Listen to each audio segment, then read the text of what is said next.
বলিউডের ছোট নবাব সৈফ আলী খানের পৈতৃক সম্পত্তি নিয়ে চাঞ্চল্যকর মোড়।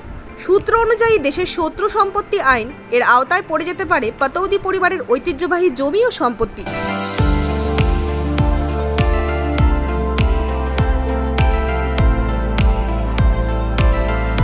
যা থেকে সৈফ আলী খান ও তার পরিবার ভবিষ্যতে নিজেদের অধিকার হারাতে পারেন বলে আশঙ্কা। জানা যাচ্ছে, এই আইন অনুসারে যদি কোনো সম্পত্তির মালিক একসময় পাকিস্তান বা চীনে গিয়ে নাগরিকত্ব গ্রহণ করেন, তবে ভারতের দৃষ্টিতে সেটি শত্রু সম্পত্তি বলে বিবেচিত হয়।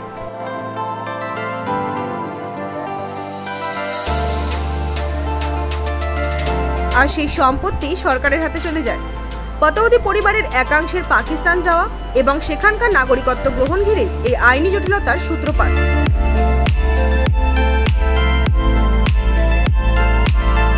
সৈফ আগেও একাধিকবার বলেছেন, তার শেয়ার অনুযায়ী তিনি যদি ওই পৈতৃক সম্পত্তির দখল নিতে যান, তাহলে তাকে একাধিক আইনি ও কর্পোরেট লড়াইয়ের মুখে পড়তে হবে।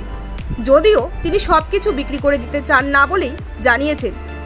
এখন প্রশ্ন উঠছে, শত্রু সম্পত্তি আইন কার্যকর হলে সৈফ আদেও তার নবাবী সম্পত্তি ধরে রাখতে পারবেন তো?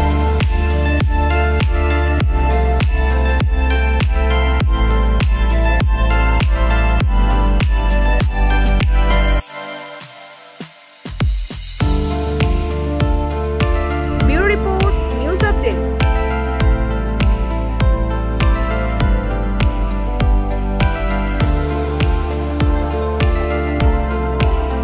নতুন আপডেট পেতে সাবস্ক্রাইব করুন নিউজ আপডেট।